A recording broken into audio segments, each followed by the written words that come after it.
बुद्धविहार समन्वय समितीच्या वतीने पाली भाषा परीक्षेत उत्तीर्ण झालेल्या विद्यार्थ्यांचं पारितोषिक वितरण समारंभ संपन्न।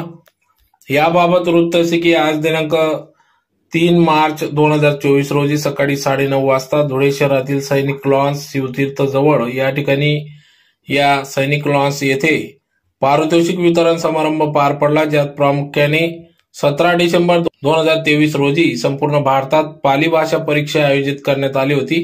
या परीक्षेत धुळे जिल्ह्यातील गुणवत्ता प्राप्त विद्यार्थ्यांचा गुणगौरव सोहळा समारंभ आज दिनांक 3 मार्च 2024 रोजी सकाळी 10 वाजता धुळे शहरातील सैनिक लॉन्स या ठिकाणी घेण्यात आला। या कार्यक्रमाचे आयोजन बुद्धविहार समन्वय समिती जिल्हा धुळे तर्फे करण्यात आले।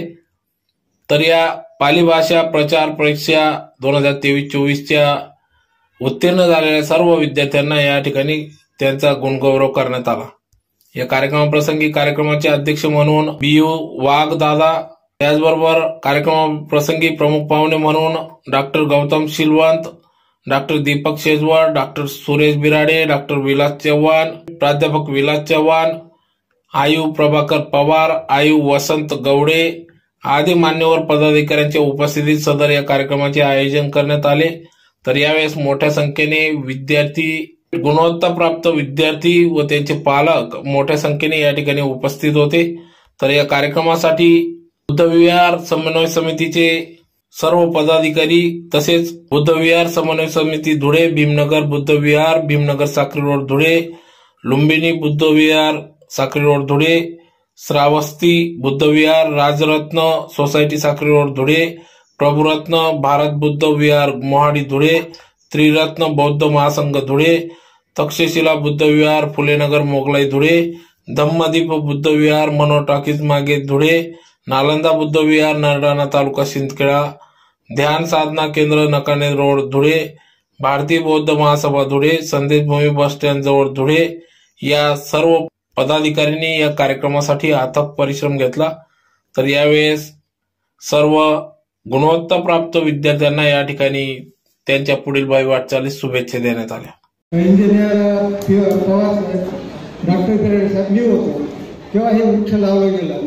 हे फक्त आज वटवृक्षाचे स्वरूप धारण केले, त्याचा आम्हाला मनस्वी आनंद होतो आणि आम्ही जे कष्ट घेतले ते कष्टाचं चीज झालं, समाधान वाटतंय। आता पुढचा सर विचार करून मी माझं वाक्य येथे सांगतो। जागतिक कीर्तीचे महामानव आहेत आणि आपण त्यांचे उद्धारकर्ता महामानवाचे अन्वयी आहोत। अन्वयी या शब्दापुढे प्रश्नचिन्ह आहे। ते प्रश्न ज्याच्यासाठी आहे की 70 वर्ष झाली तरी आपण संघटित आदर्श उद्दिष्ट समाज निर्माण करू शकत नाही, हे वास्तव आहे। आपला जर कार्यक्रम असला तरी हे वास्तव आपण डोळ्यासमोर ठेवायला पाहिजे की संघटित आदर्श उद्दिष्ट समाज आपण निर्माण करू शकत नाही। त्याला अनेक कारण आहेत। त्याच्यात एक कारण असं आहे कि समाज का नुकसान बुरे लोगों से नहीं बल्कि अच्छे लोग, विचारवंत लोगों से चुप रहने से होता है। आपले विचारवंत लोक घरा बसवलं। आणखी एकदा सांगतो, समाज का नुकसान बुरे लोगों से, वाईट लोकांचं जे पण आपलं काम येते की आपण जागृत होऊन काम करायला पाहिजे, याचा सर्वांनी सकारात्मक विचार करावा। बुद्धविहार समन्वय समिती नागपूर हे अशोक सरदेवती यांनी संस्थी पाली भाषा परीक्षेचे आयोजन करतात। त्यांची घटना फार मोठी आहे, त्यांचे 3-4 कलम आहे। स्टार्ट।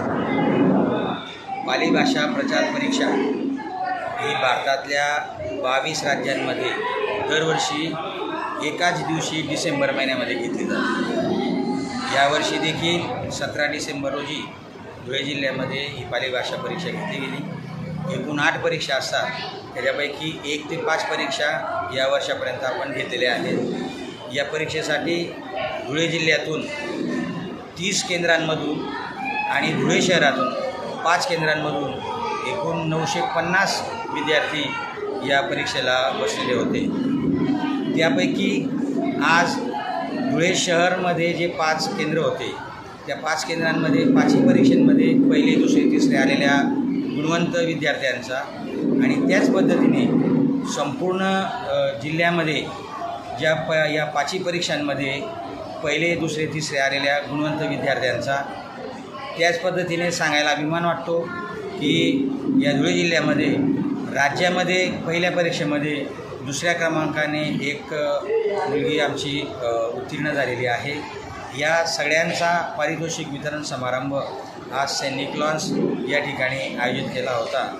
यासाठी बुद्धविहार समन्वय समितीच्या सर्व पदाधिकाऱ्यांनी गेल्या 3-4 महिन्यापासून खूप परिश्रम घेतलेले आहेत आणि त्या परिश्रमाचं फळ आज या पारितोषिक वितरण समारंभाला समाजातील अनेक मान्यवर मोठ्या संख्येने उपस्थित होते। यामध्ये आदरणीय विवा doctor Shilwant sir, doctor Shejwal sir, PO. Pawar sir, V.T. Gawale sir, Deore sir, Jagtap साहेब, अनेक असे मान्यवर होते जे या कार्यक्रमासाठी उपस्थित होते।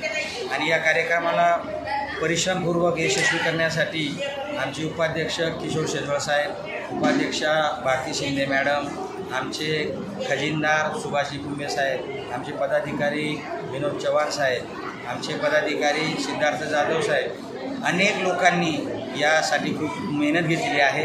या सर्वांचं मनपूर्वक हार्दिक आभार।